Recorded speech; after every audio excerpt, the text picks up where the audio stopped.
Hello everyone, civil services chronicle में आप सभी का स्वागत है। मेरा नाम प्रियांशु है। ट्रक ड्राइवर्स द्वारा प्रोटेस्ट आजकल मीडिया में सुर्खियों में बना हुआ है। भारत सरकार ने हाल में क्रिमिनल लॉज में अमेंडमेंट, काफ़ी व्यापक अमेंडमेंट किए हैं। नए क्रिमिनल लॉज बनाए गए हैं। पुराने जो क्रिमिनल लॉज थे उनको रिप्लेस करके सरकार ने भारतीय न्याय संहिता और सीआरपीसी को रिप्लेस किया। इंडियन एविडेंस एक्ट 1872 को रिप्लेस करके भारतीय साक्ष्य संहिता को लेकर आए हैं। तो जो नए क्रिमिनल लॉज हैं उसमें हिट एंड रन के मामले में किसी को सड़क पर टक्कर देकर घायल कर देना और वैसे मामलों में भाग जाना, तो हिट एंड रन मामलों में जो पनिशमेंट है उसमें वृद्धि की है। नए कानून के अंतर्गत, भारतीय न्याय संहिता के अंतर्गत उसमें पनिशमेंट में वृद्धि कर दी गई है। इसी के अगेंस्ट में भारत भर में truck drivers, bus drivers protest कर रहे हैं। वो सड़कों पर उतर आए हैं और सरकार से कानून में इस स्ट्रिक्ट पनिशमेंट के तौर पर जो बदलाव किया गया है उसे वापस लेने के लिए कह रहे हैं। वापस लेने का दबाव सरकार पर बना रहे हैं। आज हम इसी मुद्दे पर चर्चा करेंगे, ethical dilemmas and issues in truck drivers strike, कि यह जो ट्रक ड्राइवर्स की हड़ताल चल रही है, प्रोटेस्ट चल रही है, और इस तरीके के जो भी प्रोटेस्ट होते हैं उसमें एथिकल डायलेमाज, नैतिक दुविधा क्या होती है, एथिकल इशूज कौन कौन से होते हैं, नैतिक मुद्दे क्या होते हैं। तो हम इसे यूपीएससी, स्टेट पीसीएस और डिफरेंट कॉम्पिटिटिव एग्जामिनेशंस के पॉइंट ऑफ व्यू से देखने का प्रयास करेंगे। पहले हम लोग केस की चर्चा करेंगे कि ये पूरा केस क्या है, उसमें कौन कौन से स्टेक होल्डर्स इन्वॉल्व्ड हैं। स्टेक होल्डर्स की अगर हम बात करें तो हितधारक कौन कौन से हैं इसमें, और फिर हम एथिकल इशूज की चर्चा करेंगे, कौन कौन से इसमें एथिकल इशूज हैं, डायलेमाज हैं, एथिकल डायलेमाज कौन कौन से हैं, एथिकल इशूज कौन कौन से हैं, और इन परिस्थितियों में एक सिविल सर्वेंट, एक एडमिनिस्ट्रेटर को क्या रवैया अपनाना चाहिए, इन मुद्दों के समाधान के लिए सरकार को क्या दृष्टिकोण अपनाना चाहिए, इन विषयों पर हम चर्चा करेंगे। अगर हम देखिए केस की बात करें तो अभी देश भर में ट्रांसपोर्टर्स अक्रॉस द कंट्री उन्होंने अपने काम को रोक रखा है, स्ट्राइक किया हुआ है। किस लिए स्ट्राइक किया हुआ है? तो वो प्रोटेस्ट कर रहे हैं। प्रोटेस्ट किस विषय को लेकर कर रहे हैं? Increase in punishment in heat and run cases. Hit and run cases क्या होते हैं कि सड़क पर तेज गति से या नेग्लिजेंट रेकलेस ड्राइविंग करते समय लोग दूसरों को टक्कर मार देते हैं, दूसरे वाहन में कोलाइड कर जाते हैं, जिसके कारण कि रोड एक्सीडेंट होते हैं, और जो विक्टिम है उसके हेल्प करने की बजाय, उसको देखने के बजाय वहाँ से भाग जाते हैं इस खतरे से कि उनको पकड़ लिया जाएगा, उनकी पिटाई हो जाएगी या फिर पुलिस के द्वारा कानूनी कार्रवाई हो जाएगी। तो ऐसे मामलों को हिट एंड रन केसेस कहते हैं। तो हिट एंड रन केसेस में भारतीय न्याय संहिता में जो दंड है, अभी जो सरकार ने क्रिमिनल लॉज को रिप्लेस करके नए क्रिमिनल लॉज लाए हैं, इंडियन पेनल कोड 1860 को रिप्लेस करके भारतीय न्याय संहिता 2023 लाया है, उसके अंतर्गत, उसकी धारा 106 के अंतर्गत हिट एंड रन मामलों में सज़ा को बढ़ा दिया गया है, पनिशमेंट को बढ़ा दिया गया है। और इसी को लेकर जो ट्रक ड्राइवर्स हैं वो प्रोटेस्ट कर रहे हैं। आपको ये ध्यान रहे कि भारतीय न्याय संहिता अभी संसद के द्वारा पारित हो चुकी है, वो कानून बन चुकी है, लेकिन अभी उसके रूल्स नोटिफाई नहीं हुए हैं, इन्फोर्स अभी नहीं हुआ है, तो अभी उसका इम्प्लीमेंटेशन होना बाकी है। पर चूँकि हार्श पनिशमेंट ट्रक ड्राइवर्स का कहना है कि उस नए कानून में शामिल किया गया है, तो वो इसका विरोध कर रहे हैं। नेशन वाइड स्ट्राइक हो रही है जिसमें कि बस और टैक्सी यूनियंस भी शामिल हो चुके हैं, और बस और टैक्सी यूनियंस के शामिल होने से ट्रांसपोर्टेशन में भी डिसरप्शन की स्थिति आ गई है। जनवरी के महीने में देशव्यापी प्रोटेस्ट की बात उन लोगों ने की है, और जैसा भी हम लोगों ने चर्चा किया कि सेक्शन 106 ऑफ दी भारतीय न्याय संहिता, उसको लेकर उनका मेन ऑब्जेक्शन है। ये क्या करता है कि सेक्शन 106 इसमें 1 और 2 जो सब सेक्शन है, सेक्शन 106 सब सेक्शन 1 और सब सेक्शन 2, तो सब सेक्शन 1 में 0 से 5 इयर्स का पनिशमेंट है, और सब सेक्शन 2 में 10 साल तक का मैक्सिमम पनिशमेंट है। इसमें फ़ाइन का भी प्रावधान है, 7 लाख रुपए तक की फ़ाइन इसमें लगाने की बात की गई है। तो ट्रक ड्राइवर्स के अनुसार ये स्ट्रिक्ट पनिशमेंट है और इसका वो विरोध कर रहे हैं। ठीक है, सुप्रीम कोर्ट ने भी कई ऐसे मामलों में, हिट एंड रन के कई मामलों में स्ट्रिक्ट एक्शन की बात की है। हम अगर इस पूरे केस को एक्सप्लेन करें तो सुप्रीम कोर्ट ने भी हिट एंड रन के केसेस में स्ट्रिक्ट एक्शन की बात की है और कहा है कि वैसे वाहन चालक जो कि धक्का मारकर और दुर्घटना करके वहाँ से भाग जाते हैं, जिसके कारण कि किसी की मृत्यु हो जाती है, कोई व्यक्ति घायल हो जाता है, तो एक सड़क दुर्घटना में घायल हो जाने के कारण किसी का पूरा जीवन जो है वह तबाह हो सकता है। तो वैसे मामलों में टक्कर मारकर भाग जाने वाले जो वाहन चालक हैं उनके अगेंस्ट में स्ट्रिक्ट एक्शन लिया जाना चाहिए। सुप्रीम कोर्ट ने भी ऐसा कई मामलों में कहा है। अब इस पूरे विरोध प्रदर्शन को, प्रोटेस्ट को देखते हुए union ministry of home affairs ने, गृह मंत्रालय ने एक मीटिंग बुलाई जिसमें कि all India motor transport Congress, जो कि ट्रांसपोर्टर्स का एक एसोसिएशन है, all India motor transport Congress AIMTC, तो उसके रिप्रेजेंटेटिव्स के साथ बैठक की और सरकार ने कहा कि इस नए कानून को उनसे कंसल्टेशन के बाद ही इन्वोक किया जाएगा। इस नए सेक्शन को, ये जो सेक्शन 106 के ऊपर विरोध हो रहा है, इसको all India motor transport Congress, जो कि ट्रांसपोर्टर्स की एक रिप्रेजेंटेटिव बॉडी है, उनके साथ कंसल्टेशन के बाद ही नए सेक्शन को इन्वोक किया जाएगा। सरकार ने ये बात कही है और उस मीटिंग के बाद सरकार ने ये एश्योरेंस भी दिया है कि उनके साथ कंसल्टेशन के बाद ही सरकार ऐसे किसी भी नए सेक्शन को इन्फोर्स करेगी। सरकार ने अपील की है, जितने भी ट्रांसपोर्टर्स हैं, ड्राइवर्स हैं, ट्रकर्स हैं, सबसे अपील की है कि आप अपने प्रोटेस्ट को एंड करें और आप वापस अपने अपने काम पर जाएं। जबकि ट्रक ड्राइवर्स का कहना है कि ये वाहन चालकों का आंदोलन है, ये वाहन चालकों का प्रोटेस्ट है, तो सरकार का ट्रांसपोर्टर्स के यूनियन के साथ बात करना उचित नहीं है और अगर सरकार इसमें गंभीर है तो वह वाहन चालकों की समस्याओं को सुनने के लिए उनसे बात करे। तो ट्रक ड्राइवर्स का इसमें क्या कहना है कि यह एक ड्राइवर्स मूवमेंट है और सरकार को उनसे बात करनी चाहिए रैदर देन कि ट्रांसपोर्टर्स से, तो ये उनका कहना है। अब अगर हम इस केस को और आगे देखते हैं कि अगर कहीं पर सड़क दुर्घटना होती है तो वाहन चालक के अगेंस्ट में केस रजिस्टर किया जाता है। जो भारी वाहन के चालक हैं उनके अगेंस्ट में केस रजिस्टर किया जाता है, भले ही क्यों ना छोटे वाहन की गलती हो। और कई बार ऐसी परिस्थितियां सड़क पर बनती हैं रोड एक्सीडेंट्स के केस में, जहां पर कि ट्रक ड्राइवर्स की पब्लिक द्वारा पिटाई भी जो है वो रोड दुर्घटना की स्थिति में हो जाती है।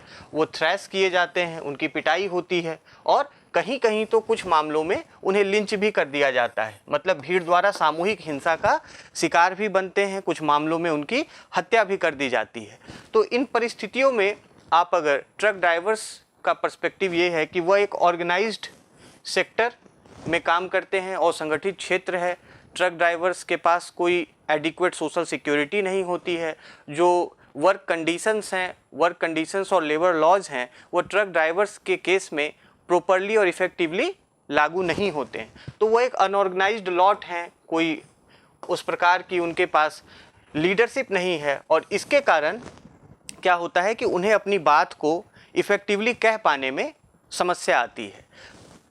साथ ही साथ हम यह सभी का अनुभव होगा कि वाहन चालक बहुत कठिन परिस्थितियों में कार्य करते हैं। They work with hardships. Hardship कहने का अर्थ है कि गर्मी हो, बरसात हो, सर्दी हो, कैसा भी मौसम हो, दिन हो या रात हो, ट्रक ड्राइवर्स काफ़ी कठिन और विषम परिस्थितियों में काम करते हैं और ऐसी परिस्थिति में काम करने के बावजूद भी उनकी जो आमदनी होती है वो बहुत सीमित होती है, लिमिटेड अर्निंग्स होती है और उन्हें स्ट्रिक्ट कानून, जैसा उनका कहना है कि यह स्ट्रिक्ट कानून है, तो इस तरीके के कानून के कारण जो फिर उसमें लीगल दांवपेच आएंगे, जो उसमें उनको लीगल इशूज का सामना करना पड़ेगा एक तरीके से, तो वह उनके जीवन को बुरी तरह प्रभावित कर सकता है और चूंकि यह उनके जीवन को सबसे ज़्यादा प्रभावित करेगा, इम्पैक्ट देम द मोस्ट, वो लोग हड़ताल पर चले गए हैं। तो ये ट्रक ड्राइवर्स का कहना है कि इससे उनके समक्ष जो कानूनी समस्याएं हैं, कानूनी जो इशूज होंगे वह उनके लिए अराइज होंगे और इसीलिए वह इसे वापस लेने की मांग कर रहे हैं। अब चूंकि लिमिटेड अर्निंग होती है, आमदनी कम होती है, तो उनका कहना है कि अगर 7 लाख की फ़ाइन जो सेक्शन 106 के द्वारा प्रपोज की गई है, तो वो फ़ाइन कहाँ से वो भर पाएंगे जब उनकी आमदनी काफ़ी सीमित होती है। तो अब देखें कि इन स्ट्राइक्स का impact of the strike is being felt all over the country. इस तरीके के जो स्ट्राइक्स होते हैं, हड़ताल होते हैं, पूरे देश पर असर पड़ता है, क्योंकि जो ड्राइवर्स हैं, वाहन चालक हैं, खासकर जो ट्रक ड्राइवर्स हैं, लॉरी चलाने वाले हैं, ये सभी लोग, जो वाहन चलाने वाले हैं, ये सभी लोग पूरे देश की अर्थव्यवस्था के बैकबोन होते हैं, रीढ़ की हड्डी होते हैं, क्योंकि वो एसेंशियल कमोडिटीज़ के, गुड्स के सप्लाई को पूरे देश भर में इंश्योर करते हैं। फ्यूल के सप्लाई को, ईंधन के सप्लाई को इंश्योर करते हैं, पेट्रोल डीजल के, गैस के सप्लाई को इंश्योर करते हैं। तो अर्थव्यवस्था में उनकी भूमिका काफ़ी महत्वपूर्ण होती है।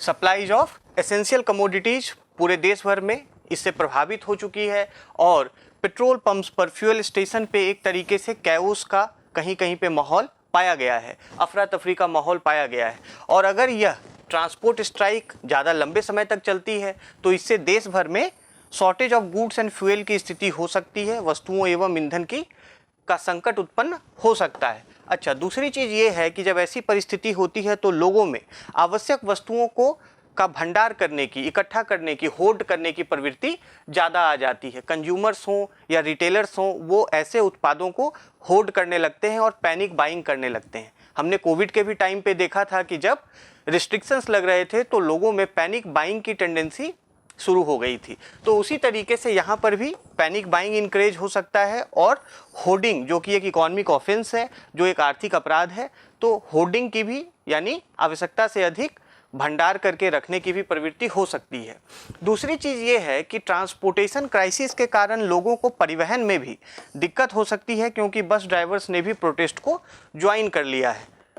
साथ ही साथ कुछ जगहों पर ऐसा भी पाया गया है कि यह जो प्रोटेस्ट है यह वायलेंट हो गया, हिंसक हो गया, और एक जगह तो जो प्रदर्शनकारी थे उन्होंने पुलिस के वाहन को भी आग लगा दी और पुलिस पर पत्थरबाजी की।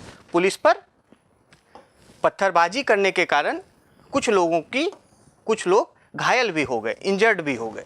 तो आप देखिए कि प्रोटेस्ट करना तो नागरिक अधिकार है, लेकिन क्या सार्वजनिक संपत्ति के ऊपर इस तरीके से हमला करना, क्षति पहुंचाना और पुलिस के ऊपर पत्थरबाजी करना, यह गैर कानूनी है। तो केस में आगे देखें कि यहाँ पर विपक्षी दलों की क्या भूमिका है। तो विपक्षी दलों ने ट्रक ड्राइवर्स के प्रति अपनी सॉलिडेरिटी को, अपनी एकजुटता को एक्सप्रेस किया है। उन्होंने कहा है कि ऐसी स्थिति तब आई है जबकि सरकार ने डिफरेंट स्टेक होल्डर्स से कंसल्टेशन किए बिना कानून को बना दिया है। वेरियस स्टेक होल्डर्स के साथ कंसल्टेशन सरकार ने नहीं किया है। Without consulting various stakeholders ये कानून बनाया गया है, ऐसा विपक्षी दलों का सरकार पर आरोप है। और साथ ही साथ उन विपक्षी दलों का कहना है कि यह लोकतंत्र पे हमला है, जहां पर कि आप सभी पक्षों से परामर्श किए बिना कानून बनाते हैं। तो यह attack on democracy opposition parties ने कहा है।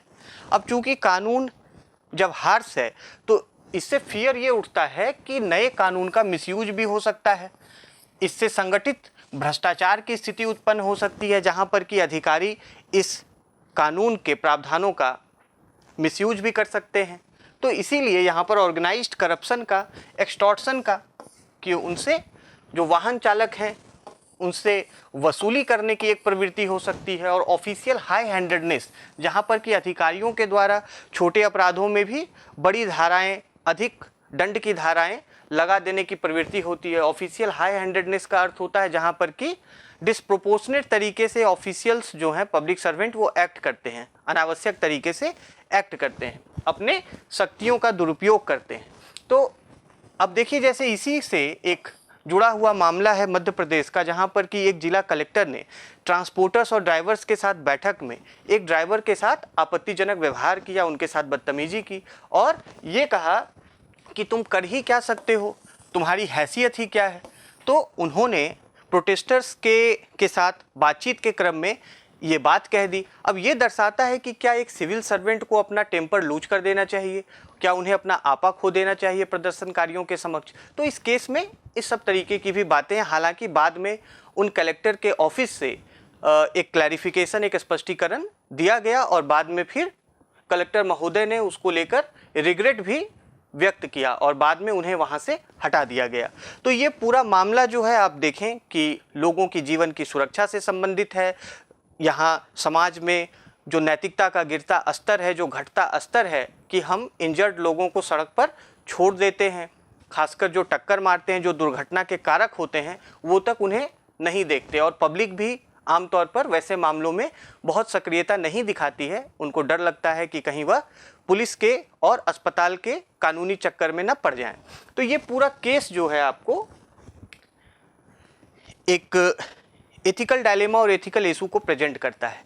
अगर हम आंकड़ों की बात करें तो देखिए, हिट एंड रन के cases, total heat and run के जो मामले होते हैं, हिट एंड रन के मामले, इसमें मृतकों की संख्या की अगर हम बात करें तो लगभग 18% मृत्यु जो सड़क दुर्घटना में होती है वह हिट एंड रन मामलों में होती है। यह आंकड़ा आपको ministry of road transport and highways का आंकड़ा है पिछले साल का।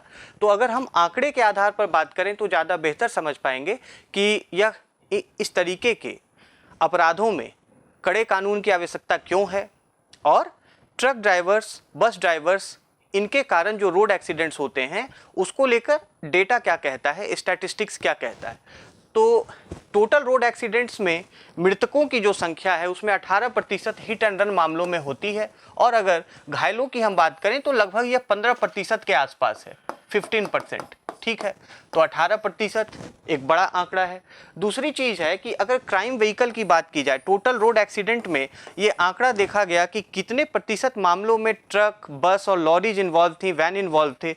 तो आप देख सकते हैं कि यहाँ पर अगर हम auto rickshaw, car, truck, lorry और बसेस की बात करें तो एक सिग्निफिकेंट प्रोपोर्शन जो है वो auto rickshaw, car, taxi, van, light motor vehicles और ट्रक और लॉरीज का है। दूसरी चीज़ है कि अगर हम स्पेसिफिक्स में जाएं तो रोड एक्सीडेंट में जो भी क्राइम व्हीकल रिलेटेड होती है, जिस वाहन से दुर्घटना हुई होती है, तो वैसे में दूसरा स्थान ट्रक और लॉरीज का आता है। सेकेंड पोजीशन उसमें ट्रक का और लॉरीज का आता है।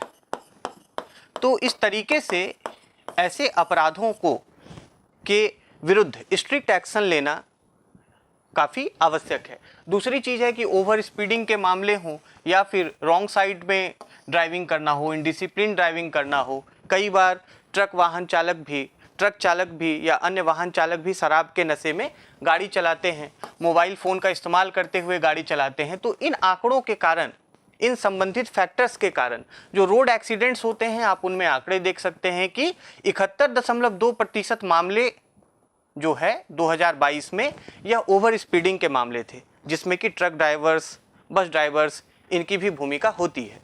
तो ये एक आंकड़ों की बात हुई ताकि हमारा जो डिस्कशन है वो ऑब्जेक्टिव हो सके, वह एक तरीके से एम्पिरिकल हो सके, डेटा बेस्ड हो सके। अब हम इसमें स्टेक होल्डर्स की बात करते हैं। हमेशा की तरह जब हम केस स्टडी को देखते हैं तो हम उसमें यह जानने का प्रयास करते हैं कि हितधारक कौन कौन से हैं। यूपीएससी और स्टेट पीसीएस की एग्ज़ाम में आपसे जब केस स्टडी में क्वेश्चन पूछे जाते हैं तो एक जनरल क्वेश्चन होता है, स्टेक होल्डर्स कौन कौन से हैं। तो पहली बात तो इसमें यह हो गई कि जो व्हीकल ड्राइवर्स हैं, इसमें बस के ड्राइवर्स हों या फिर ट्रक चालक हों, बस चालक हों, तो व्हीकल ड्राइवर्स इसमें पहले स्टेक होल्डर हैं। दूसरी स्टेक होल्डर कौन है? चूँकि यह रोड सेफ्टी की बात है, रोड एक्सीडेंट्स को रोकने की बात है, कर्व करने की बात है, तो पब्लिक इसमें सेकंड स्टेक होल्डर है। पब्लिक, आम जनता, क्योंकि आम जनता का ही जीवन रोड एक्सीडेंट से प्रभावित होता है। तीसरी चीज़ है कि इसमें जिस मंत्रालय ने क्रिमिनल लॉज में चेंजेस लाए हैं, यूनियन होम मिनिस्ट्री ने, तो इसमें सरकार एक इम्पॉर्टेंट स्टेक होल्डर है। सरकार से ही मांग की जा रही है चेंजेज करने की, तो हम इसमें होम मिनिस्ट्री या फिर गवर्नमेंट की बात कर सकते हैं। सरकार इसमें एक इम्पॉर्टेंट स्टेक होल्डर है। अच्छा, चौथी बात हम ये करें कि किस तरीके से प्रोटेस्टर्स अपनी आवाज़ को उठा रहे हैं, तो वो अपने यूनियंस के जरिए आवाज़ उठा रहे हैं। हमने देखा कि all India transport motor Congress के साथ यूनियन होम मिनिस्ट्री की बैठक हुई, तो हम इसमें कह सकते हैं कि transporters and drivers unions associations, जो उनके संगठन हैं, वो इसमें एक इम्पॉर्टेंट स्टेक होल्डर हैं। इसके साथ साथ इसमें जो लोकल एडमिनिस्ट्रेशन है, अलग अलग जगहों पर जो प्रोटेस्ट को मैनेज कर रहा है, उसका सामना कर रहा है, लोकल एडमिनिस्ट्रेशन और पुलिस जिसका काम वैसे प्रदर्शन के दौरान हिंसा ना हो, कानून व्यवस्था बनी रहे, उसको ध्यान देना है। तो लोकल एडमिनिस्ट्रेशन का इसमें इम्पॉर्टेंट रोल होगा, वो एक इम्पॉर्टेंट स्टेक होल्डर है। Local administration, police. अच्छा, ये भी देखें कि इसमें चूंकि इकोनॉमिक फैक्टर्स भी हैं, तो मार्केट में शॉर्टेज ना हो एसेंशियल कमोडिटीज़ की, गुड्स की, सप्लाईज़ की, तो जो इसमें मैन्युफैक्चरर्स हैं, प्रोड्यूसर्स हैं, ऑयल मार्केटिंग कंपनीज़ हैं जो फ्यूल को मार्केट करती हैं, तो वो भी इसमें एक इम्पॉर्टेंट स्टेक होल्डर्स हैं। मैन्युफैक्चरर्स हैं और हम OMC की बात कर सकते हैं, ऑयल मार्केटिंग कंपनीज की बात कर सकते हैं, क्योंकि आखिरकार ट्रांसपोर्टिंग नहीं होने के कारण उनके ही माल जो हैं वह रुके हुए होते हैं जहाँ तहाँ गोडाउन्स में और अलग अलग जगहों पर, जिसके कारण कि उन्हें आर्थिक क्षति का सामना करना पड़ता है। So these are some of the important stakeholders related to this particular issue. Now coming to various ethical dilemmas. Ethical dilemmas क्या होते हैं? नैतिक दुविधा किसे कहते हैं? नैतिक द्वंद्व किसे कहते हैं? देखिए, जब आपको दो नैतिक मूल्यों में से किसी एक को प्राथमिकता देनी हो, जब आपको दो एथिकल वैल्यूज में से किसी एक को चुनना हो, तो वह स्थिति दुविधा की स्थिति होती है। दुविधा क्या होता है? जब आपके सामने दो विकल्प हों, दो विकल्पों में से आप कोई एक विकल्प चुनेंगे, तब वो दुविधा का निवारण होगा। लेकिन नैतिक दुविधा में क्या होता है, एथिकल डायलेमा में क्या होता है कि वहाँ पर दो कंपीटिंग वैल्यूज होते हैं, अगर आप एक को पकड़ेंगे तो दूसरा छूट जाएगा।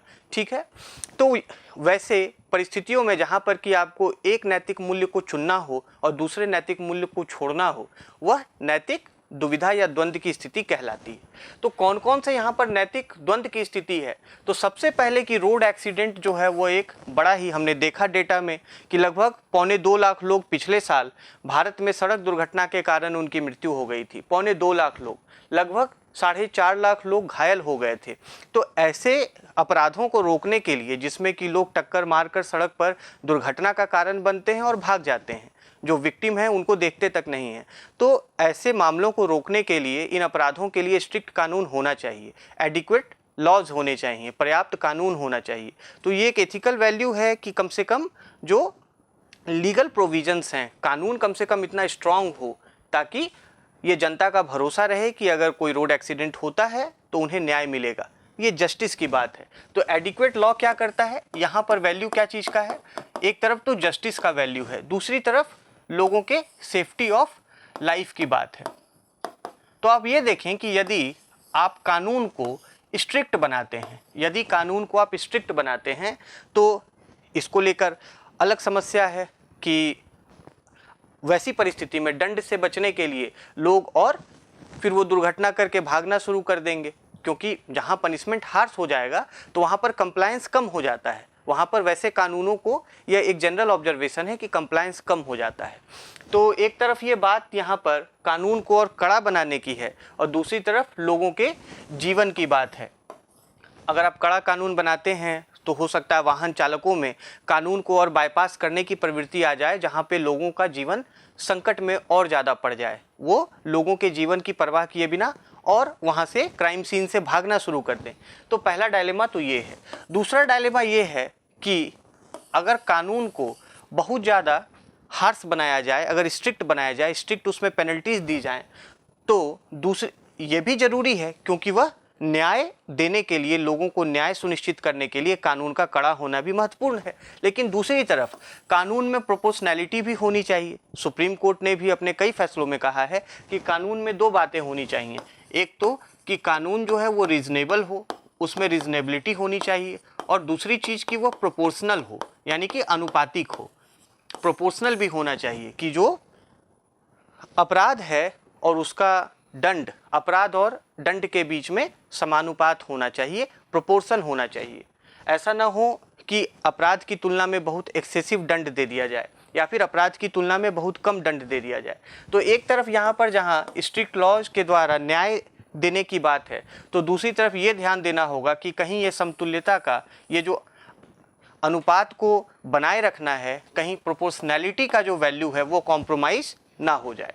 दूसरी तरफ आप देखें कि कानून बनाना ये सरकार का अधिकार है, ये गवर्नमेंट्स अथॉरिटी है, सरकार का प्राधिकार होता है, चुनी हुई संसद के द्वारा कानून बनाया जाता है। एक तरफ तो ये लोकतंत्र का मूल्य है, सरकार के पास अथॉरिटी कहाँ से आ रही है, लोकतंत्र से आ रही है, तो लोकतंत्र का मूल्य है एक तरफ, और दूसरी तरफ है पब्लिक कंसेंसस, जहाँ पर कि लोग जो स्टेक होल्डर्स हैं, विपक्षी दल हैं, वो सरकार के इस फैसले की कड़ी निंदा कर रहे हैं, आलोचना कर रहे हैं, विरोध प्रदर्शन हो रहा है।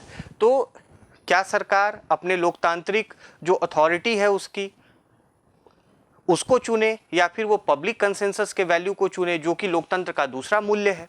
ठीक है, तो दोनों लोकतंत्र से ही उपजने वाले मूल्य हैं। अब इसको अगर पकड़े तो कंसेंसस को छोड़ना पड़ेगा, एक मत बनाना है ना, तो एक मत बनाना, सहमति बनाना, एग्रीमेंट बनाना भी एक मूल्य है।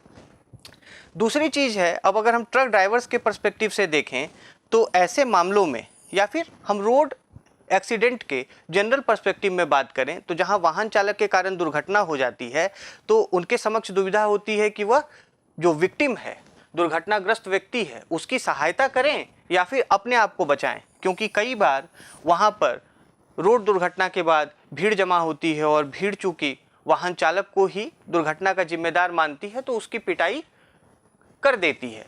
कहीं कहीं पर ऐसा होता है और कई मामलों में उसकी लिंचिंग भी हो जाती है, उनकी मौत तक हो जाती है। तो एक तरफ यह दुविधा है कि विक्टिम को बचाएं, या फिर दूसरी तरफ यह दुविधा है कि स्वयं को बचाएं। अच्छा, दूसरी चीज़ क्या है कि अब ये इस तरीके के जो प्रोटेस्ट होते हैं उसमें अपने ग्रीवांसेस को रिड्रेस कराने के लिए, ये तो हर किसी का अधिकार है कि अपने ग्रीवांसेस को एक्सप्रेस करें, सरकार से मांग करें। तो यह एक एथिकल वैल्यू है, यह एक सिटीजन वैल्यू है कि एक नागरिक के रूप में हम इस देश में अपने जो ग्रीवांसेस हैं उसको सरकार के समक्ष रखें। तो यह एक एथिकल वैल्यू है, यह एक नैतिक मूल्य है, जहां हम अपने नागरिकता के आधार पर अपनी मांग को सरकार के समक्ष रखते हैं। तो citizenship also is a value, और सिटीजनशिप आपको यह अधिकार देता है, यह राइट देता है कि आप अपने ग्रीवांसेस को रिड्रेस करवाएं। लेकिन प्रोटेस्ट एज ए टूल, जो कि जनता का आप एक अधिकार कह सकते हैं, नागरिक अधिकार है प्रोटेस्ट करना, तो क्या हम प्रोटेस्ट के माध्यम से उस तरीके के अपने हम ग्रीवेंसेस को रेज करें? क्या प्रोटेस्ट के कारण चूंकि अन्य भी समस्याएं होती हैं, लेकिन प्रोटेस्ट को हमने यहाँ पर एक नागरिक मूल्य क्यों माना है? इसलिए क्योंकि राइट टू प्रोटेस्ट, जो प्रोटेस्ट करने का अधिकार है, प्रदर्शन करने का अधिकार है, यह अभिव्यक्ति की स्वतंत्रता के अंतर्गत आता है, जहाँ पर हम अपने विचारों को पब्लिकली अभिव्यक्त करते हैं और सरकार के समक्ष अपनी मांग को रखते हैं। तो एक तरफ तो ये है कि हमारे जो ग्रीवांसेस हैं वो रिड्रेस होंगे, और दूसरी तरफ ये है कि अगर हम प्रोटेस्ट करेंगे तो उससे हमारे जो नागरिक अधिकार है वो जरूर ही एफर्म होंगे, लेकिन अन्य भी इससे समस्याएं दूसरे के जीवन में हो सकती हैं। उसी तरीके से ट्रक ड्राइवर्स के समक्ष जो दूसरा डायलेमा है वह है ग्रुप इंटरेस्ट का और पब्लिक इंटरेस्ट का। ग्रुप इंटरेस्ट कहने का अर्थ ये हुआ कि कानूनों के सख्त होने से, कानूनों के कड़ा होने से, मजबूत होने से, एक तरफ तो कि जहां पब्लिक इंटरेस्ट सिक्योर होगा, जहां पर कि लोगों के हित सुरक्षित होंगे, तो दूसरी तरफ ट्रक ड्राइवर्स अगर अपना ग्रुप इंटरेस्ट देखते हैं, क्योंकि इसमें कोई बुराई नहीं है कि कोई वर्ग या फिर कोई समुदाय या कोई सेक्शन ऑफ सोसाइटी अपना इंटरेस्ट देखे, दैट्स फेयर। लेकिन इसमें क्या डायलेमा है कि अगर उनका इंटरेस्ट यहाँ पे सिक्योर किया जाएगा पनिशमेंट को कम करके, तो दूसरी तरफ जो पब्लिक इंटरेस्ट है वो कॉम्प्रोमाइज हो जाएगा। तो यहाँ पर ये डायलेमा की स्थिति आती है। अब हम एथिकल इशूज़ की बात करते हैं। हमने देखा कि कौन कौन से एथिकल डायलेमाज हैं, अब हम एथिकल इशूज़ पर आते हैं। नैतिक मुद्दे कौन कौन से हैं? नैतिक मुद्दे क्या होते हैं? नैतिक मुद्दे वैसे मुद्दे होते हैं जिसमें कि नैतिकता के प्रश्न संबंधित होते हैं, जिसमें कि नैतिकता संबंधी चिंताएं मौजूद होती हैं। एथिकल इशूज हम उन इशूज को कहते हैं जहां पर कि एथिकल प्रिंसिपल्स वायलेट हो रहे होते हैं। तो पहली चीज़ तो ये है कि सड़क दुर्घटनाओं के कारण होने वाली मौतें और लोगों का घायल होना। हम जानते हैं कि जीवन हमारे अस्तित्व का आधार है, और यदि व्यक्ति का जीवन ही सुरक्षित ना हो, वो भी दूसरे के कृत्य के द्वारा, किसी दूसरे व्यक्ति ने नेग्लिजेंट ड्राइविंग की, रेकलेस ड्राइविंग की और उसके कारण किसी व्यक्ति का जीवन चला जाना, यह अपने आप में सबसे बड़ा नैतिक मुद्दा है, क्योंकि राइट टू लाइफ हमारे संविधान में भी एक मौलिक अधिकार के रूप में गारंटेड है। ठीक है, लोगों का घायल हो जाना दुर्घटना के कारण, और वैसे इंजरी से कई बार लोगों को लाइफ लॉन्ग डिसेबिलिटीज़ भी हो जाती हैं और उनके लाइफ के अपॉर्चुनिटीज़ जो हैं वह कर्टेल हो जाते हैं। तो यह एक एथिकल इशू है क्योंकि यहाँ पर जीवन और शरीर की सुरक्षा खतरे में है। अच्छा, दूसरी चीज़ हम बात करें कि वाहन चालक हिट एंड रन केसेस में घायल या पीड़ित व्यक्ति को सड़क पर छोड़कर भाग जाते हैं। आप देखें कि जहां किसी व्यक्ति का जान खतरे में है, जीवन खतरे में है, वहां पर उसे छोड़कर भाग जाना यह अमानवीयता का चरम है, इनह्यूमैनिटी का यह एक्सट्रीम है। इसलिए चूंकि जो व्यक्ति कष्ट में हो उसे हमें सहयोग करना चाहिए, उसे वहाँ पर सहायता प्रदान करनी चाहिए। लेकिन यहाँ पर जिस व्यक्ति ने टक्कर मारा वही अगर भाग जाए, चूँकि सबसे पहले उसको पता होता है कि एक्सीडेंट हुआ है, आसपास के लोगों को आने में तो देरी लगती है। और रोड एक्सीडेंट्स के केसेस में हम गोल्डन आवर की बात करते हैं कि जो शुरुआती 1-1.5 घंटा 2 घंटा होता है वह जीवन बचाने में सबसे कारगर होता है। तो यदि वह छोड़ के भाग जाए तो यह समाज के व्यक्ति के नैतिक पतन को, मोरल डिग्रेडेशन को, एथिकल डिग्रेडेशन को दर्शाता है, इमोरलिटी को दर्शाता है कि एक समाज के रूप में हमने नैतिकता और आदर्शों को छोड़ दिया है, केवल अपने स्वार्थ को देखते हैं। तो यह एक नैतिक मुद्दा है। तीसरी चीज़ ये है कि वाहन चालक एक इस कारण से भी भाग जाते हैं वारदात की जगह से, जो एक्सीडेंट का साइट है वहाँ से इसलिए भी भाग जाते हैं क्योंकि उन्हें डर होता है भीड़ उन पर हमला कर देगी, भीड़ हिंसक हो जाएगी। अब चूंकि यदि किसी व्यक्ति से भूलवश यदि हो गई है दुर्घटना, तो क्या भीड़ को वैसे व्यक्ति को पीटना चाहिए, क्या उसे मारना चाहिए? तो वैसे व्यक्ति के साथ भी मारपीट करना, हिंसक होना और उसकी लिंचिंग कर देना यह अपने आप में नैतिक मुद्दा है, क्योंकि उसका भी तो जीवन महत्वपूर्ण है, उसे भी जीवन का अधिकार प्राप्त है। और भीड़ का कानून अपने हाथ में ले लेना यह अपने तरीके से ही आपराधिक है और अनैतिक है। लोकतंत्र में कभी भी भीड़ कानून अपने हाथ में नहीं ले सकती, उसके लिए जो अथॉरिटीज़ हैं, जो सरकारी तंत्र बना हुआ है, उसका ही सहारा लेना चाहिए। तो यह एक एथिकल इशू है।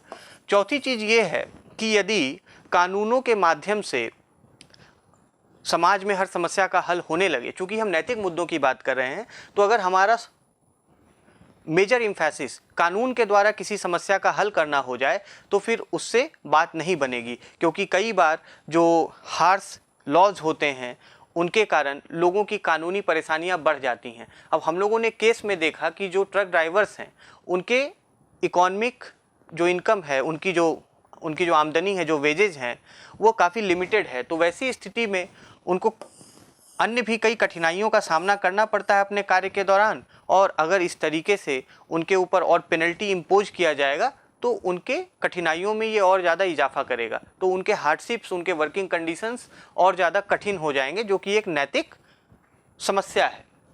अच्छा, उसके बाद हम बात करें कि लैक ऑफ इफेक्टिव डिस्कशंस। हमने देखा कि इस प्रकार के जब प्रोटेस्ट होते हैं तो वहाँ पर सरकार को इफेक्टिव कम्युनिकेशन की आवश्यकता होती है। इस केस में हमने देखा कि सरकार ने प्रोटेस्टर्स के एक सेगमेंट से बात किया, all India motor transport Congress से बात किया, जबकि मेन जिनके ऊपर इम्पैक्ट पड़ेगा वो ड्राइवर्स हैं, वाहन चालक हैं। केस रजिस्टर वाहन चालक के अगेंस्ट होता है। तो वैसी स्थिति में यह इफेक्टिव कम्युनिकेशन के लैक को दर्शाता है, अभाव को दर्शाता है कि सरकार को जो मेन स्टेक होल्डर्स हैं उनके साथ भी बातचीत स्थापित करनी चाहिए, और यहाँ पर वैसे इफेक्टिव कम्युनिकेशन का अभाव दिखता है। अब हम आगे देखें एथिकल इशू के रूप में कि पेनल्टीज़ 7 लाख तक की लगाई गई हैं।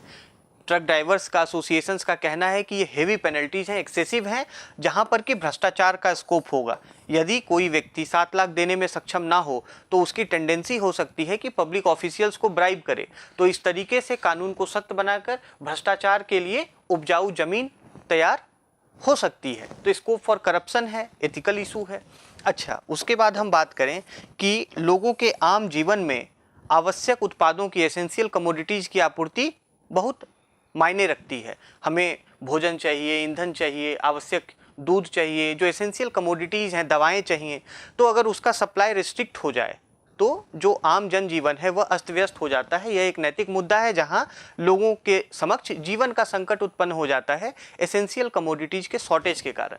उसके अलावा हम देखें कि इकोनॉमिक ऑफेंसेस, आर्थिक अपराध के भी मुद्दे हैं, जिसमें कि नैतिकता का यह विषय जुड़ा हुआ है कि लोग यदि संकटग्रस्त होकर पैनिक बाइंग करने लगें, आवश्यक वस्तुओं की होर्डिंग करने लगें, तो जिनके पास संसाधन है वो तो होर्डिंग कर लेंगे, जिनके पास संसाधन कम है वो कैसे होर्डिंग कर सकते हैं।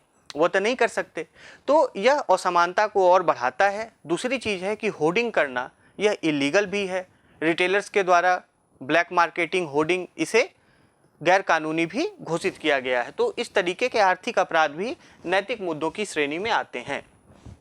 आगे हम बढ़ें और देखें कि प्रोटेस्टर्स के स्ट्राइक के कारण पब्लिक डिसऑर्डर क्रिएट होता है, आम जनजीवन प्रभावित हो जाता है, कैओस की स्थिति हो जाती है, अव्यवस्था की स्थिति हो जाती है और आम जनजीवन अस्त व्यस्त हो जाता है। मतलब यदि समाज के एक सेगमेंट को सरकार से यदि अपनी कोई मांग रखनी है तो उसके कारण वह पूरे आम जनजीवन को डिसरप्ट नहीं कर सकता। तो नैतिक मुद्दा ये है कि आम जनजीवन भी इसके कारण डिसरप्ट हो जाता है और समाज में अव्यवस्था की स्थिति उत्पन्न हो जाती है। हमने केस में देखा कि प्रोटेस्ट के दौरान हिंसा भी हुई है। तो हिंसा से सीधा पब्लिक प्रॉपर्टी, लाइफ, जान माल का नुकसान होने का खतरा होता है। पब्लिक प्रॉपर्टी को डैमेज करना, इससे यह है कि हम अपने नागरिक मूल्यों को छोड़ देते हैं। जब हम सार्वजनिक संपत्ति पर अटैक करना शुरू करते हैं, उन्हें हम नष्ट और नुकसान पहुंचाना शुरू करते हैं, तो यह नागरिकता के मूल्य के अनुकूल नहीं है। जो वैल्यू ऑफ सिटीजनशिप है वो कहीं ना कहीं वायलेट होता है। अच्छा, उसके बाद हम बात करें कि हमने केस में देखा था कि मध्य प्रदेश के एक जिला कलेक्टर के द्वारा एक ड्राइवर के साथ आपत्तिजनक बातचीत की गई थी। तो वैसे जो बिहेवियर है वो एरोगेंस को शो करता है। सिविल सर्वेंट्स में एरोगेंस नहीं होना चाहिए, उनमें अहंकार का भाव नहीं होना चाहिए।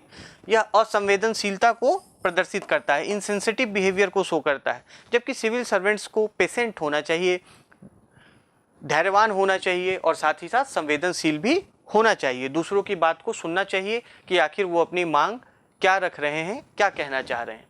साथ ही जो सबसे एक महत्वपूर्ण बात है, लोकतांत्रिक मूल्य है कि कानून बनाने का काम भले ही संसद का है, पर वो समाज के सभी वर्गों से, डिफरेंट सेक्शंस ऑफ सोसाइटी के साथ पब्लिक ओपिनियन को एलिसिट करके उसके बाद फिर कोई कानून को बनाएगी, ताकि बाद में कानून के कंप्लायंस में, लॉ के कंप्लायंस में कठिनाई ना आए, जैसा कि हम वर्तमान मामले में देख रहे हैं या इस तरीके के और मामलों में देखते हैं।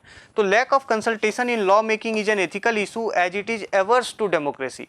यह लोकतांत्रिक मूल्यों के विपरीत है, जहाँ पर कि वाइडर कंसल्टेशन का अभाव लेजिस्लेशन में होता हो। अब हम देखें कि इन मुद्दों में क्या समाधान निकाले जा सकते हैं ऐसी परिस्थितियों में।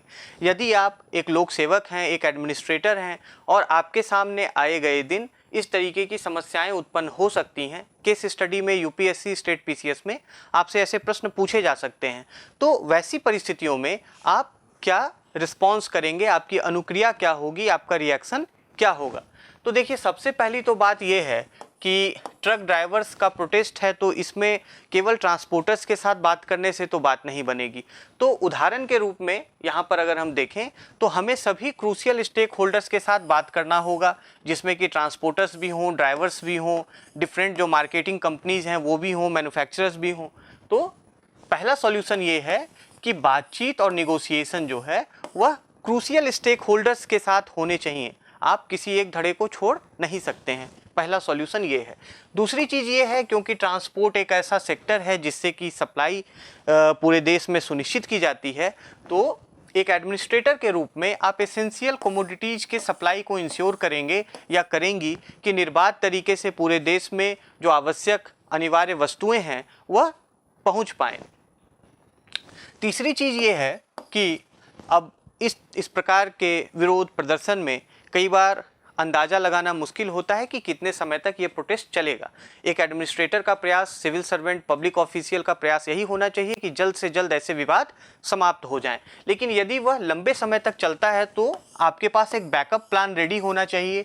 बैकअप प्लान हर विषय को लेकर, आपूर्ति को लेकर, सप्लाईज को लेकर, लॉ एंड ऑर्डर को लेकर, एडमिनिस्ट्रेशन को लेकर, और प्रॉपर इंटेलिजेंस भी आपके पास होना चाहिए कि प्रोटेस्टर्स के पूरे मूवमेंट को कोई पॉलिटिसाइज ना करे, कोई इसका मिसयूज़ ना करे, कोई उसमें internal external anti social element शामिल ना हो। तो तीसरा इसका सॉल्यूशन ये है कि आपके पास बैकअप प्लान होना चाहिए यदि प्रोटेस्ट लंबा खींचता है तो। चौथी चीज़ ये है कि एक एडमिनिस्ट्रेटर के रूप में आपको ऐसे प्रदर्शनों का सामना करते समय बौद्धिक प्रज्ञा का, भावनात्मक बुद्धिमत्ता का इस्तेमाल करना पड़ेगा, इमोशनल इंटेलिजेंस का इस्तेमाल करना पड़ेगा। केवल इंटेलेक्चुअल इंटेलिजेंस से काम नहीं चलेगा। तो केवल बौद्धिक क्षमता से काम नहीं चलेगा, आपको यहाँ पर भावनात्मक बुद्धिमत्ता का प्रदर्शन करना पड़ेगा। जैसा हमने देखा कि मध्य प्रदेश के कलेक्टर के द्वारा दुर्व्यवहार किया गया एक प्रोटेस्टर के साथ, तो वैसे स्थितियों से तो एकदम बचना है, क्योंकि इमोशनल इंटेलिजेंस पब्लिक एडमिनिस्ट्रेशन में एक इम्पॉर्टेंट क्वालिटी है, जहाँ पर कि आप सभी लोगों के साथ समन्वय स्थापित करके भावनात्मक संबंध को स्थापित करते हुए इमोशनल इंटेलिजेंस को इमोशंस का ध्यान में रखते हुए फैसले लेते हैं और व्यवहार करते हैं। तो यहाँ पर इमोशनली इंटेलिजेंट बिहेवियर शो करना पड़ेगा, सभी की बात को धीरज से सुनना पड़ेगा। एक पब्लिक सर्वेंट की यही भूमिका होती है। आगे हम बात करें तो चूंकि हमने डेटा के आधार पे ये देखा, आंकड़ों के बेसिस पे देखा कि रोड एक्सीडेंट्स की संख्या काफ़ी ज़्यादा है भारत में, और उससे मरने वाले, घायल होने वाले लोगों की भी संख्या अत्यधिक है। तो वैसे मामलों में स्ट्रिक्ट एक्शन लेना काफ़ी आवश्यक है, स्ट्रिक्ट एक्शन जरूरी है। साथ ही साथ वायलेंस जो लोग कर रहे हैं प्रोटेस्ट के नाम पर, उनके अगेंस्ट भी स्ट्रिक्ट एक्शन आपको लेना चाहिए यदि आप एक एडमिनिस्ट्रेटर हैं तो। और पब्लिक प्रॉपर्टी को नुकसान पहुंचाने कि किसी भी एक्शन को टॉलरेट आप नहीं कर सकते हैं, क्योंकि आपका ड्यूटी है कि आप पब्लिक प्रॉपर्टी को सिक्योर करेंगे। तो स्ट्रिक्ट एक्शन वैसी परिस्थितियों में जो वायलेंस कर रहे हों, जो पब्लिक प्रॉपर्टी को हार्म कर रहे हों, उनके अगेंस्ट में लेना है। आगे ये देखें कि पब्लिक ऑफिशियल्स और सिविल सर्वेंट्स जब सीनियर लेवल पर जाते हैं तो पॉलिसी मेकिंग, लॉ मेकिंग में उनकी भी भूमिका होती है। तो उन्हें यह एट्रीब्यूट धारण करना चाहिए कि लॉ मेकिंग कंसल्टेटिव एक्सरसाइज होता है, यह एक परामर्शी गतिविधि होता है, जिसमें से कि आप डिफरेंट स्टेक होल्डर्स के साथ परामर्श करके किसी विषय पर कानून बनाते हैं। तो कंसल्टेटिव अप्रोच आपको अपनाना है, यह एक लॉन्ग टर्म सॉल्यूशन है, क्योंकि जब आप सॉल्यूशन लिखते हैं तो short term, medium term, long term सभी प्रकार के आपको उसमें उपाय, समाधान बताने होते हैं। और इसमें दूसरी बात यह है कि अब चूंकि प्रोटेस्टर्स कानून के हार्श होने की बात कर रहे हैं, स्ट्रिक्ट होने की बात कर रहे हैं, तो ये कानून एक उदाहरण के रूप में अन्य भी यदि किसी कानून को लेकर कोई विवाद उठता है, जहां पर कि प्रदर्शनकारी अपनी मांग को रखते हैं, कानून को सख्त बताते हैं या उनके लिए उपयोगी नहीं बताते, तो ऐसी परिस्थितियों में रिजिड होना एक उचित विकल्प नहीं है। एक्सप्लोर करना चाहिए कि मांगों के अनुरूप, जनता की मांग के अनुरूप उसमें क्या बदलाव संभव हैं, जो कि उसके ऑब्जेक्टिव्स को भी फुलफिल करें और साथ ही साथ डिफरेंट स्टेक होल्डर्स के लिए भी कोई समस्या का कारक ना बने। तो इस तरीके से आपको एक अप्रोच इसमें रखना है, इस तरीके के केसेस में।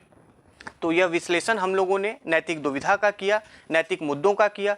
ट्रक ड्राइवर की इस हड़ताल के बेसिस पर इस तरीके की परिस्थितियां जब विकसित हों तो एक सिविल सर्वेंट को, एक पब्लिक ऑफिशियल को क्या अप्रोच अपनाना चाहिए, उसके विषय में चर्चा की।